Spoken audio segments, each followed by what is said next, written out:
So in 2015, the UK legislated for 0.7% of our gross domestic product to go on aid spending, right? And this came from the target that was set in like the 70s internationally, that this is the amount that developed countries should be giving. I think only a couple of other countries have met that. I think maybe Sweden is one.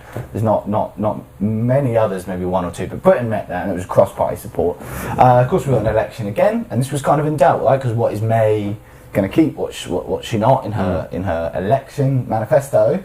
And she's come out and she said 0.7% is going to stay. And it was really Farage. Just the background. Farage who really pumped the idea of, you know, we should be saving money by not sending money abroad, and this was in 2015 even. Yeah, so that's where this momentum has come from. And it's surprising as well, because she initially brought in Priti Patel, who, as the Minister for International Development, who had previously spoken about, maybe the Department for International Development shouldn't exist anymore. So we're thinking, okay, she's brought her in, can't be a big aid supporter.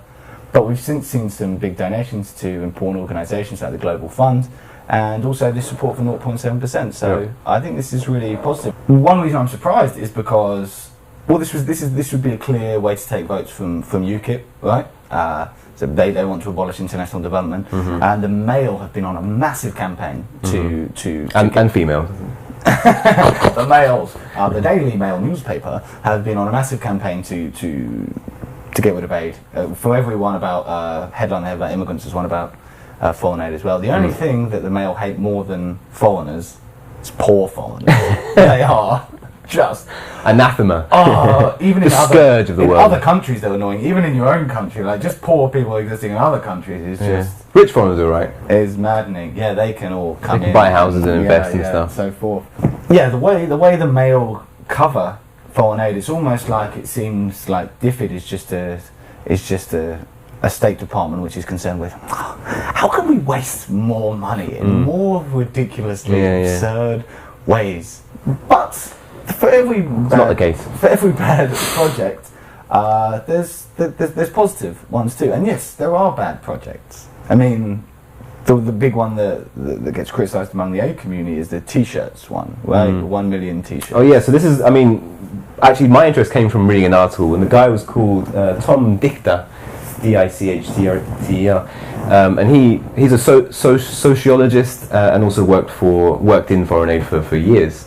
And the title of this piece was Donald Trump is right to abolish foreign aid, but for the wrong reasons, which is a massive claim really from someone who's been working in aid for so long. Yeah. And so one of the examples he gave was 1,000 T-shirts. Someone, was it 1,000, a million? How many? A million. A million. Someone collected 1 million T-shirts and gave it and 1,000 donated it. A bit shit really, wouldn't it? Yeah, it's barely a village. So it's kind of an example of a private organisation thinking that they understand the needs of the targets of the donations, and really not at all. I mean, of all the things that a starving African might want, a T-shirt is probably not among that list. When you actually flood a market with lots of free things, what do you think happens then to the people whose livelihoods rely on actual sustainable businesses based on selling T-shirts or selling shoes? Becoming aid dependent is a real big issue. Korea suffered it quite a lot in the late 50s of trying to wean themselves off aid and become a self-sustaining. So this damages exactly the kind of markets which you're supposed to be creating, stimulating, to be the main point of aid. But anyway, these are bad projects, and there are some other ones which were cited, I think, by the Telegraph recently, like our aid went to helping teenagers in Laos use Facebook or something like that, right? And then yes, you can find these aid projects which are bad, but there's also good ones. The Global Fund to Fight AIDS, TB and Malaria, for every country invests in, which we just donated to as a state, they reduce malaria by a third. And that's massive. And if you reduce all this health burden on a country, that's obviously going to contribute to their development too. And health is a very obvious one. But I mean, if we took this logic of a few bad projects meaning we should abolish it, what would that mean for... So how does it benefit us? How does foreign aid benefit us? So in the economics of things, let's rewind to about 1995. China was representing about 2% of global GDP. Obviously, we know China is an absolute miracle in terms of its development, the amount of people it's brought out of poverty, and the lives that it's enriched through its massive, huge stimulus program.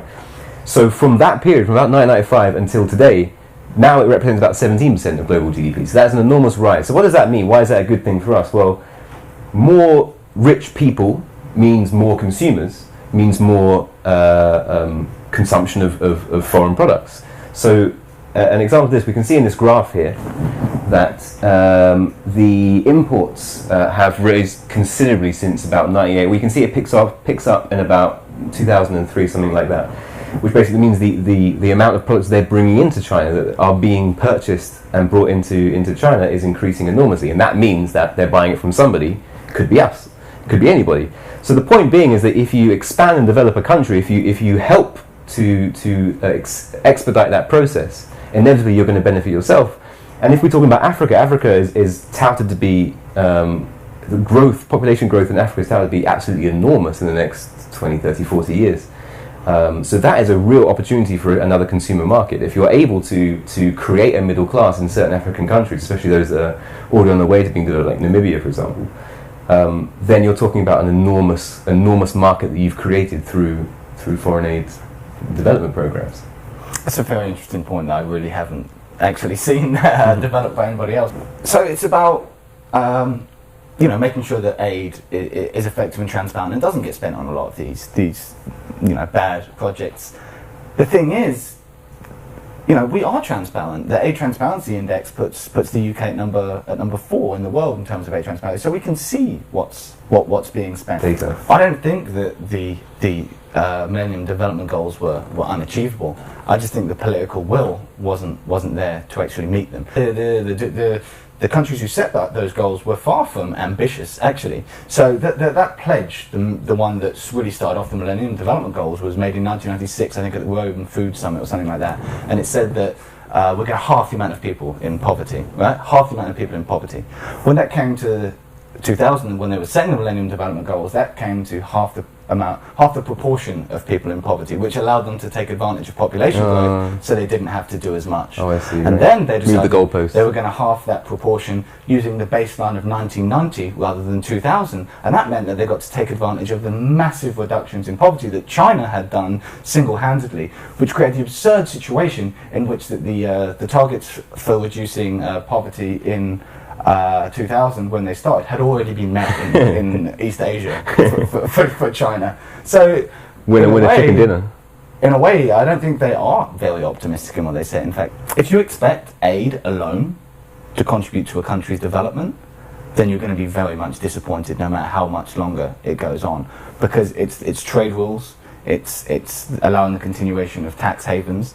It's putting forward an idea of foreign direct investment as being as the source, rather than allowing nascent industries within those countries to grow themselves, without putting forward measures to stop that money from just flowing out of the country again. Those are the things that you need to address and to fix if you want aid to lead to development, and you shouldn't be blaming the work that we do in aid for that not happening. Right, okay. So in conclusion, the fault is not necessarily of the foreign aid sector, but also of the political institutions and political will or lack thereof that is really impeding the process, the success. Geopolitics, baby. Alright, so if you like that discussion, then give us a like, come and like us on our Facebook page, subscribe to the YouTube channel, give us a share. I think this is a really important debate that often just gets too constrained into foreign aid bad, foreign aid good. Foreigners. Yeah, foreigners, but it's more complicated than that, so let's get people talking about it. And a big thank you